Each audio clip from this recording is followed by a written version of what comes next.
Abra a palavra de Deus, Evangelho de Mateus.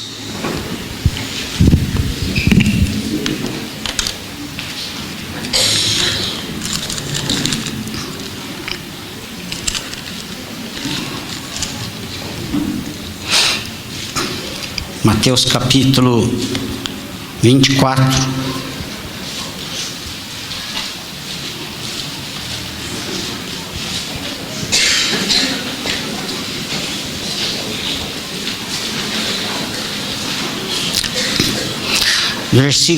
A partir do versículo 32 até o 35, diz assim, em Mateus 24, a partir do verso 32. Aprendei, pois, esta parábola da figueira, quando já os seus ramos se tornam tenros e brotam folhas, sabeis que está próximo o verão. Igualmente, quando virdes todas estas coisas, sabei que ele está próximo às portas. Em verdade vos digo que não passará esta geração sem que todas estas coisas aconteçam. Leia comigo esse verso. Em verdade vos digo que não passará esta geração sem que todas estas coisas aconteçam. A minha versão é mais antiga, assim como eu. Versículo 35: o céu e a terra passarão, mas as minhas palavras não hão de passar. Reforçando o versículo 34: em verdade vos digo que não passará esta geração sem que todas estas coisas aconteçam. Pai celestial, em nome do Senhor Jesus, estamos diante, Pai, daquilo que é o mais importante aqui. É a Tua palavra, Senhor. Queremos neste momento receber a Tua palavra, sermos edificados, exortados, ensinados nela, Senhor, para que em tudo o Senhor seja glorificado. Fala conosco, Senhor, fala conosco, fala ao nosso coração, fala a Tua igreja. Ó Senhor, fala para que seja glorificado o Senhor Jesus Cristo. Fala, Espírito Santo, à igreja, e a igreja ouça o que o Espírito Santo tem a dizer. Em nome de Jesus. Amém. Pode sentar. Eu, apenas como assim, um preâmbulo, no meu ministério, pouquíssimas vezes eu preguei sobre escatologia, né, que é o final de todas as coisas. Poucas vezes eu preguei sobre isso. Eu entendia que não era o tempo ainda de ensinar a igreja sobre a volta de Jesus. Não que não se ensinava, mas aprofundar nesses estudos, aprofundar nessas lições preciosas na palavra. E estão na palavra. Entendíamos naquelas oportunidades, no início, que a pregação do Evangelho como fonte para a salvação, para a libertação, para a cura, transformação de vidas e para o fortalecimento da igreja era mais urgente naquela oportunidade. Mas nesse tempo que eu estive mais afastado do ministério, muito Deus tem mexido comigo e falado ao meu coração em relação à volta de Jesus. E eu tenho lido bastante a respeito, procurado estudar mais, procurado conhecer mais a respeito, e ouvindo também palestras, outros estudos, outros servos de Deus. E eu vejo que, assim como este versículo falando da geração, eu tenho convicção de que eu pertenço a essa geração. Eu nasci 12 dias depois de que Israel foi estabelecido como nação novamente, em 1948. e ali cumpria-se, vamos dizer assim, ou pelo menos os estudiosos, os doutores da palavra, tudo entendem, e eu também entendo, que se realizou essa profecia da figueira que Jesus fala aqui, quando ela brota, e a figueira ali como uma figura de Israel. Então Israel voltou a ser nação, depois de praticamente 2000 anos, voltou a ser uma nação constituída e restaurada. E isso existe no Antigo Testamento várias profecias, várias amostras sobre essa restauração de Israel. E ali inicia então uma geração. A Bíblia fala que a vida do homem é 70 anos, normalmente, como geração. Alguns, pela sua robustez, diz a Bíblia, chegam aos 80. Isso, Moisés fala sobre isso. Então, esta geração na qual eu faço parte, e vocês também, eu creio é a geração agora da volta de Jesus Cristo. Jesus mesmo disse: o dia, a hora ninguém sabe. Não sabe, mas ele mandou a gente consultar os tempos, verificar os tempos, verificar as profecias, verificar as realizações delas.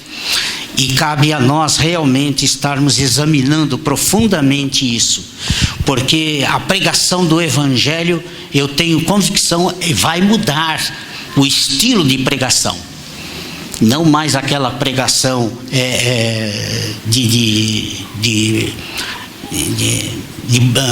como podemos dizer, deleitosa, de alívio das dores, né? Alívio dos problemas, não, mas uma pregação muito mais ousada e mais crítica. Eu creio que o Espírito Santo nos levará, a igreja como um todo, nesse tipo de trabalho, como Jesus no fim do seu ministério. As pregações dele já não era tanto mais para libertação, para cura, não, já era para realmente determinar a sua volta.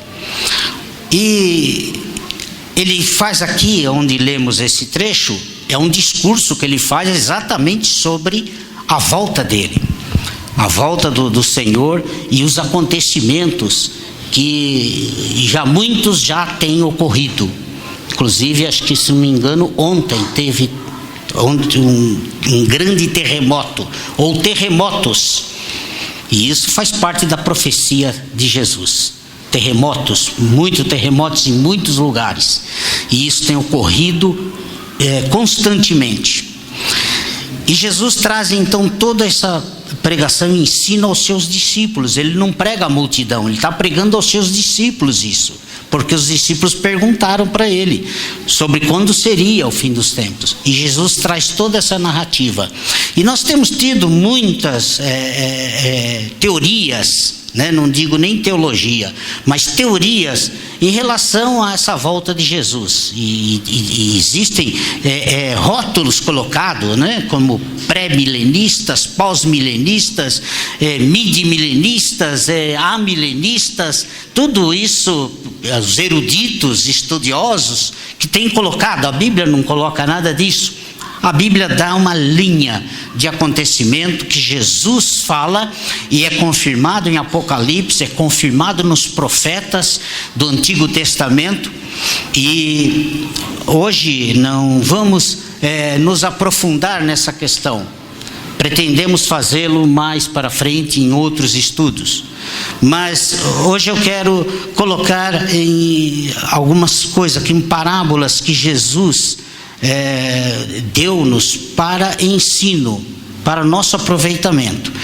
E eu quero colocar aqui na sequência, logo em seguida, no versículo 42, ele fala: vigiai, pois, porque não sabeis a que hora há de vir o vosso Senhor.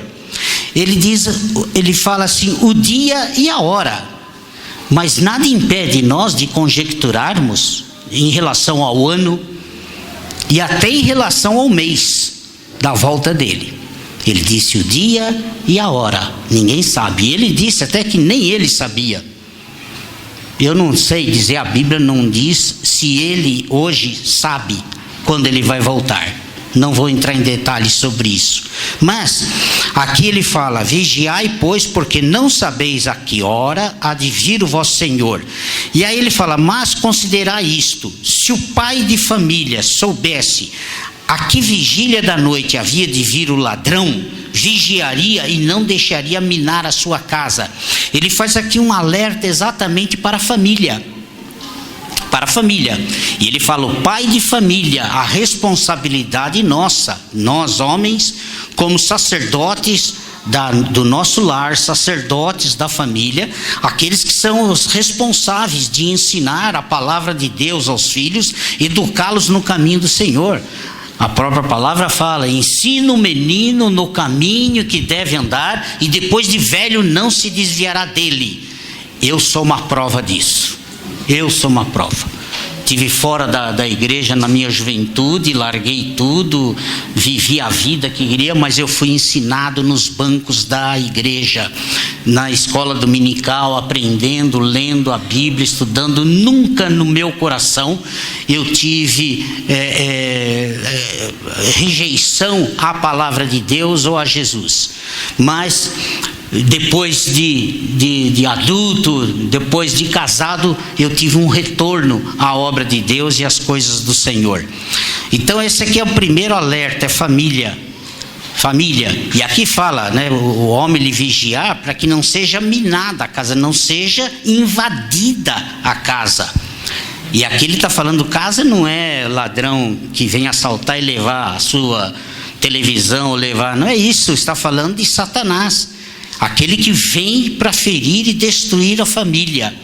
Então você que é pai, você que é mãe, você tem essa responsabilidade diante de Deus para com os seus filhos, de estar ensinando e mostrando a palavra de Deus e vigiando. Sabe, os pais hoje em dia deixam os filhos muito largados, muito à vontade, para eles fazerem o que querem, o que quiserem, quando na realidade os pais devem e precisam estar muito mais atentos, muito mais conhecendo aquilo que seus filhos estão falando, fazendo e principalmente ouvindo. Então, isso aqui mostra a vigilância que deve existir dentro da sua casa, dentro da tua família, no teu lar. E você, você é o pai, você é mãe, você deve isso. Deve estar vigiando para que os teus filhos não sejam influenciados. Nós vemos a malignidade terrível no mundo hoje. Você sabe disso, você vê isso diariamente. Então cuide para aquilo que o teu filho vê, cuide para aquilo que o teu filho ouve, cuide para aquilo que o teu filho faz, para que a tua casa, o teu lar não seja minado, não seja destruído, não seja arrebentado. Jesus falou que o Satanás veio para matar, roubar e destruir. Ele veio para isso. Então é o que ele faz, e ele atinge os lares, destruindo a família. Nós vemos hoje uma anunciação em relação à destruição dos lares, destruição das famílias. Então Jesus, o primeiro alerta que Jesus faz em relação à sua volta, à sua vinda, é quanto ao lar, quanto à família. Você precisa estar falando ao teu filho que Jesus está para voltar, que o fim está chegando. Queridos, eu creio que não temos muito tempo como se imagina. Até o mundo está esperando isso. Até o mundo está esperando isso. A meia-noite que Jesus fala, está chegando. E na sequência aqui, por isso ele disse: estai vós apercebidos também, porque o Filho do Homem há de vir à hora em que não penseis.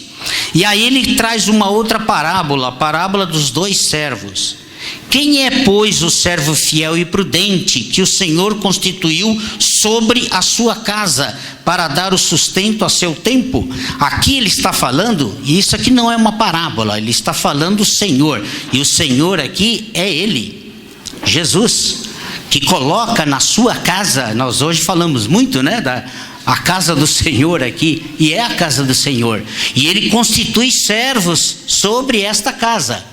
E nós temos aqui os servos chamados por Deus, aqueles que servem ao Senhor na sua casa, e que estão ministrando, que têm a prerrogativa, ou melhor, têm a incumbência de ensinar a palavra de Deus, de instruir o povo, de edificar o povo. E aqui então Jesus faz comparação de dois tipos de servos, e que nós temos nos nossos dias. Esses dois tipos, ele fala: quem é, pois, o servo fiel? Fiel é aquele que cumpre o que promete, sabe? Fiel é isso. A palavra fiel significa aquele que cumpre o que promete. Tem coisas que nós fazemos diante de Deus como um voto, e colocamos diante de Deus a nossa vida, e muitas vezes em oração fazemos isso: Senhor, eu quero te servir, Senhor, eu quero ser usado por ti, Senhor, eu quero ser uma bênção em tuas mãos. Você está se colocando ali.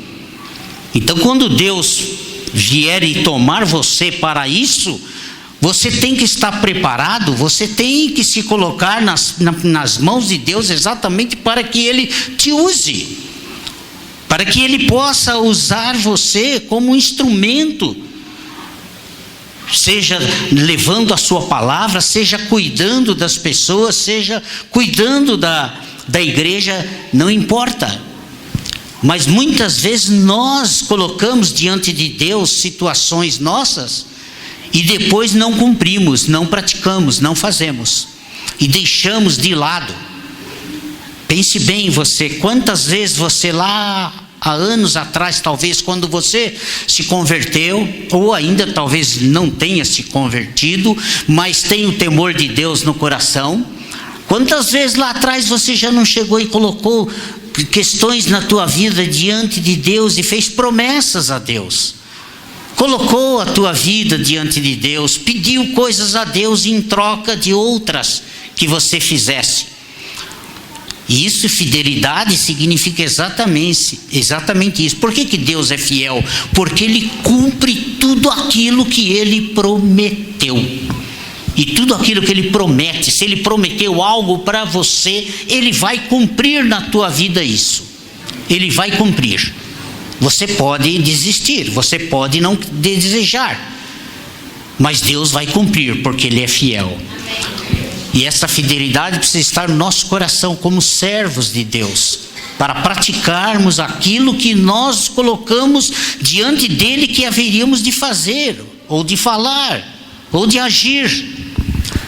Quantas vezes? Então, esta aqui é uma situação muito importante. Servo fiel e prudente, que faz aquilo que prometeu, e que o Senhor constituiu sobre a sua casa, para dar o sustento a seu tempo. Isso que nós estamos fazendo aqui, como servos de Deus, é trazer o sustento à casa do Senhor ao seu tempo. E eu entendo hoje que está chegando esse tempo de trazermos um sustento talvez diferente, em ensinos bíblicos, ilustrações na palavra, em que demonstrem coisas que estão para acontecer. Então isso cabe a nós, pastores, né? Aqueles que ministram a palavra, líderes de células, que têm, né, permitido Deus usá-los para influenciar, ministrarem, trazerem aquela pequena comunidade e trazer ali a palavra de Deus, o ensino do Senhor. Bem-aventurado aquele servo que o Senhor, quando vier, achar servindo assim. Então, bem-aventurado, mais do que feliz, é o servo que, quando o Senhor vier, encontrar esse servo assim. E isso mexeu muito comigo. Se Jesus voltasse, eu não estava praticando essa palavra. Eu estava achando já que eu estava para me aposentar. E eu percebi que servo de Deus não se aposenta. A aposentadoria nossa é na vida eterna. Amém? Nem no milênio nós vamos nos aposentar, nós vamos trabalhar no milênio também. Estude muito a Bíblia para você ser uma bênção no milênio e reinar com Cristo. Bem-aventurado aquele servo que o Senhor, quando vier, achar servindo assim. Em verdade vos digo que o porá sobre todos os seus bens. Olha que coisa tremenda. O Senhor vai pegar esse servo que está trabalhando, que está ativo, agindo, e aí independe daquilo que veio à tua mão para fazer. A Bíblia fala que tudo aquilo que vem à tua mão para fazer, faça como para o Senhor. Então faça com todo zelo, com todo amor, aquilo que é para o Senhor. E você será bem-aventurado no momento que Jesus voltar para buscar a sua igreja e levar a sua igreja. Ele vai recompensar. Tem o tribunal de Cristo, lá em Coríntios, Paulo fala sobre o tribunal de Cristo, que lá seremos, não digo julgados, mas avaliados, melhor dizendo, seremos avaliados por aquilo que nós fizemos através do nosso corpo, aquilo que nós fizemos na obra de Deus ou deixamos de fazer, nós seremos avaliados. A Bíblia fala de 2 tribunais. Tem o grande tribunal do trono branco, que será depois do milênio, para julgar o mundo. Mas nós vamos muito antes disso comparecer no tribunal de Cristo. Não para condenação, não para condenação eterna, não para ir para o inferno, mas sim para sermos honrados ou não por aquilo que nós fizemos no tempo em que estivemos conhecendo a palavra de Deus, sabendo da sua verdade, conhecendo aquilo que Deus tem para nós, para realizar através de nós. Então nós vamos ser julgados ou avaliados, melhor dizendo, exatamente por aquilo que nós fizemos e pior, por aquilo que não fizemos, que deixamos de fazer. Eu já vi pessoas dizerem assim: eu nunca me arrependi por aquilo que eu fiz na vida, eu me arrependo muito por coisas que eu não fiz. E é verdade, o homem se arrepende muito mais por aquilo que deixou de fazer do que aquilo que fez. Porque aquilo que nós fazemos, amados, se é errado, nós temos condição de consertar, temos condições de confessar. Se confessarmos os nossos pecados, Ele é fiel e justo para nos perdoar e nos purificar de toda iniquidade. Então o que fazemos, se fizermos de errado, temos como consertar. Mas aquilo que nós deixamos de fazer, amados, que deveria ter sido feito, não tem conserto. Não tem como você voltar no passado e realizar aquilo que você deixou de fazer. Aquilo que passou e você não fez. Então não perca tempo, não perca mais, sabe, o tempo e a possibilidade de você trabalhar, para que quando Jesus voltar, encontrar você trabalhando, você ativo, praticando a vontade de Deus, praticando a sua palavra, sendo bênção nas mãos de Deus, sendo usado. Aqui diz é bem-aventurado. A palavra bem-aventurado significa mais do que feliz. Mais do que feliz. Eu vejo assim como a palavra bem-aventurado como uma palavra assim, bem-sucedido. Bem-sucedido, quer dizer, aquele que tem um fim proveitoso, um fim abençoado. O que é que você tem deixado de fazer, que você inclusive chegou há algum tempo a dizer a Deus que faria, que estaria, que o receberia como Senhor e Salvador, que Jesus Cristo seria o Rei, que seria o Senhor da tua vida, que seria por quem você haveria de estar sempre trabalhando e fazendo e realizando e o adorando? Há muitos anos atrás eu lembro que eu trouxe uma palavra e eu pedi, na época inclusive era o Ricardo e a Denise que cuidavam do louvor, e eu pedi para que colocassem letras de cânticos que nós cantávamos quase todo dia. Não sei quem está aqui e lembra disso. na parede, e nós fomos falando sobre aquilo que nós cantamos quase que diariamente, louvando a Deus. E depois eu perguntava isso: você tem realizado isso que você tem dito a Deus? Isso que você tem colocado diante de Deus? No louvor a gente fala: eu te adoro, Senhor, em espírito e em verdade. Adora mesmo? Em espírito e em verdade? Você tem adorado o Senhor mesmo? Ou você tem adorado a si próprio? Ou tem adorado outras coisas? Tem colocado outras coisas na frente do Senhor? Tem colocado outras coisas antes do Senhor? Tem colocado outras coisas acima do Senhor? Muitos louvores que cantamos aqui hoje, podemos analisar. E quando abrimos a nossa boca e estamos falando isso, amados, Jesus disse que o que contamina o homem não é o que entra pela sua boca, não, porque o que entra pela boca vai para o ventre e sai, e eu sei bem o que é isso, né? Mas o que contamina o homem, amados, Jesus disse, é o que sai da sua boca. E o que sai da boca do homem é a palavra. É aquilo que falamos, é aquilo que prometemos, aquilo que nós muitas vezes, em momentos, né, de êxtase, falamos: Senhor, né? Então, amados, são coisas que nós demonstra muitas vezes infidelidade da nossa parte. Infidelidade, coisas que colocamos, que prometemos há anos atrás, às vezes. E seria muito proveitoso você, eu, nós, perguntarmos ao Espírito Santo e pedir para que Ele nos fizesse lembrar. Jesus disse que o Espírito Santo nos faria lembrar todas as palavras que Jesus nos ensinou. E é fantástico isso, porque é verdade. Tem textos bíblicos que eu li há anos atrás e aquilo está bem revelado na minha mente, e tem momentos que acontecem situações e o Espírito Santo me faz lembrar de textos lá do passado que eu li. Então, amados, da mesma maneira o Espírito Santo pode nos fazer lembrar daquilo que nós falamos e não deveríamos ter falado, ou daquilo que deixamos de fazer quando deveríamos ter feito.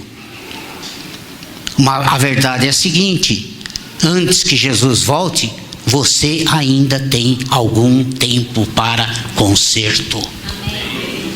Você ainda tem. Querido, eu não quero marcar data, mas dá vontade de marcar. Dá vontade, porque as coisas, os acontecimentos estão se precipitando de tal forma que temos pouco tempo.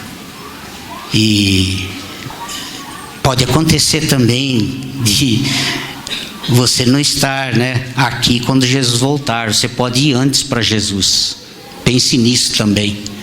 A gente fica tão, né, preocupado, quando Jesus voltar, quando Jesus, de repente é você que volta para Jesus antes, né? Não sabemos o dia, a hora, nosso também. Não sabemos o dia, a hora que Jesus voltará. Também não sabemos o dia, a hora que nós iremos. Mas o dia que se chama hoje ainda é o dia do conserto. É o dia da restauração. É o dia da purificação. É o dia de se tomar decisões que talvez nunca tomamos antes na nossa vida, ou então reiterar decisões que tomamos no passado e deixamos de cumpri-la, deixamos de ter realizado. E isso chama-se infidelidade. Infidelidade. Quando tomamos posições diante de Deus ou diante de qualquer pessoa. Diante de qualquer pessoa, quando prometemos algo e não fazemos aquilo, nós estamos sendo infiéis. E Jesus fala: bem-aventurado aquele servo que o Senhor, quando vier, achar servindo assim. Em verdade vos digo que o porá sobre todos os seus bens. Olha que coisa maravilhosa, querido. Sobre todos os bens do Senhor, Ele vai colocar estes servos que Ele encontrar servindo. Por quê? São fiéis. Estão trabalhando, estão agindo, estão sendo coerentes com aquilo que colocaram diante do Senhor para fazer, ou receberam do Senhor como incumbência. Em verdade vos digo que o porá sobre todos os seus bens. Porém, se aquele mau servo, era servo também, era servo. Aqui não está falando de incrédulo. Aqui não está falando de incrédulo, aquele que está perdido no mundo, que está sem direção nenhuma, que não conhece o Senhor. Aqui ele conhecia o Senhor. O Senhor constituiu esses servos. O Senhor constituiu o fiel e constituiu também o mau servo, negligente. O Senhor constituiu a mim, o Senhor constituiu ao pastor Álvares, ao pastor Mário, pastor Marcelo, né? E a tantos outros. Constituiu você como líder de célula, constituiu você como ministro na casa de Deus, como diácono, diaconisa, constituiu você para estar atento aqui, constituiu você como filho de Deus, para que você possa ser usado para a glória dele, para levar a sua palavra, levar o testemunho de Jesus Cristo. Ele te constituiu. Foi ele que constituiu. Mas aqui tem um que é um servo fiel, prudente. E tem o mau servo. O mau servo que foi constituído de igual forma. E aqui diz: porém aquele mau servo disser consigo: o meu Senhor tarde virá. Quanta gente fala: não, Jesus não vai voltar logo. Pode ser que Jesus não volte logo para você, mas você volte logo para Jesus. O meu Senhor tarde virá e começar a espancar os seus conservos. Aqui espancar os conservos não é bater. Esse espancar é que nós vemos muito hoje, sabe? Servos de Deus pregando um evangelho que não é o evangelho do reino, não é o evangelho do Senhor Jesus Cristo. Eles estão ensinando coisas, usando a Bíblia para ensinar coisas que não são condizentes com aquilo que Jesus ensinou, que os apóstolos não ensinaram, que não vemos em lugar algum da Bíblia indicação para que seja feito daquela forma, e estão ensinando. E as pessoas se sentem até bem muitas vezes. Quantos aí não estão desvirtuando o evangelho de Jesus Cristo, desvirtuando a palavra de Deus, as promessas de Deus? Você já percebeu quantos pastores, quantos que só pregam o Antigo Testamento? Vocês já repararam isso? Só usam aquelas promessas de Abraão, as promessas que Deus fez a Abraão, a Isaac, a Jacó, para que é você. Eles estão espancando as ovelhas, porque não estão ensinando a realidade da palavra de Deus. O Antigo Testamento é uma bênção, mas são sombras das coisas que hoje se concretizam no Novo Testamento. Na igreja, a igreja precisa estudar o Novo Testamento e muito. Não que deve deixar o Antigo Testamento, não. Mas nós vemos muitas vezes hoje, muitas pregações usando as bênçãos que Deus deu lá no passado ao povo de Israel, e hoje estão querendo colocar essas bênçãos na igreja.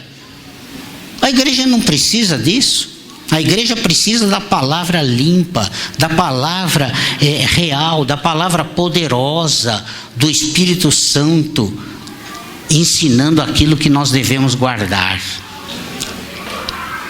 E começar a espancar os seus conservos e a comer e a beber com os temulentos. Temulento aqui são pessoas zombadores, pessoas que zombam de Jesus Cristo, zombam da palavra de Deus. Ímpios, pecadores, pessoas que realmente não têm o temor de Deus no coração. Então aquele que se mistura e começa a conviver com esses é o servo imprudente, é o servo mau, infiel. Virá o Senhor daquele servo num dia em que o não espera e a hora em que ele não sabe, e separá-lo-á e destruirá a sua parte, destinará a sua parte com os hipócritas. Ali haverá pranto e ranger de dentes. Hipócritas. Hipócrita é aquela pessoa que demonstra uma coisa que não é. Demonstra uma coisa que não é. É um personagem. Sabe? Gente que é personagem, que perto de você é uma coisa, você vira as costas, aquela pessoa já é outra. Isso é hipócrita. E aqui será dado o lugar a este tipo de servo. Amém, queridos? Depois vem a parábola das virgens. Aí já é parábola que Jesus ensina. Depois vem a parábola dos talentos. Tudo se referindo ao final dos tempos. Eu ia pregar sobre as 10 virgens. Mas vamos deixar para uma outra oportunidade. Aprove a Deus nos falar nesses pequenos, poucos versículos aqui. Eu creio que se você tem ainda no teu coração a chama da palavra de Deus, a porção do Espírito Santo, tenho certeza que esta palavra falou com você. Falou muito comigo. Aposentadoria só na eternidade. Amém? Amém. Para a glória do Senhor. Amém. Incline a cabeça.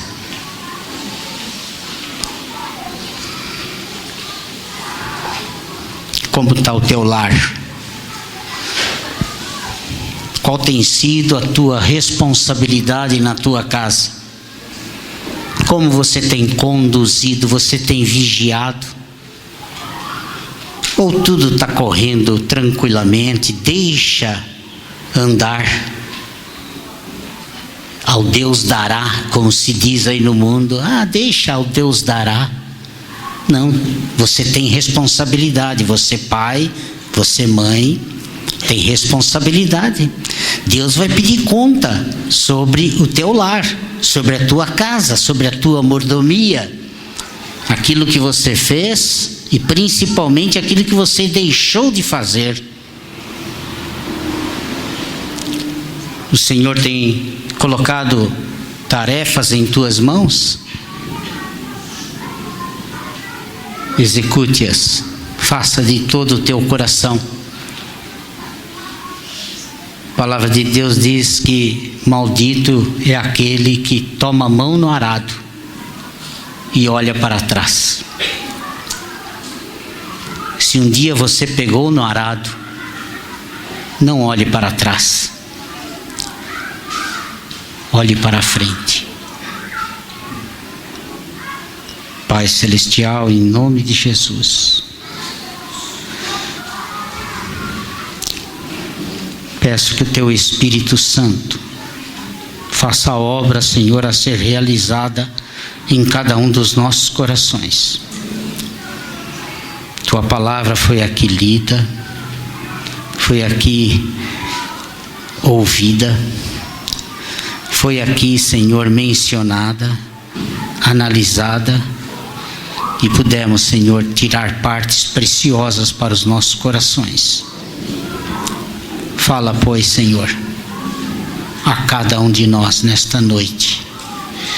Seja glorificado o Teu nome em nossos corações. Tira todo impedimento, toda barreira, tudo aquilo, Senhor, que o diabo muitas vezes coloca diante de nós como sofismas, ó Senhor, como pensamentos que não condizem com a Tua vontade. Fala, pois, em nome de Jesus. Amém.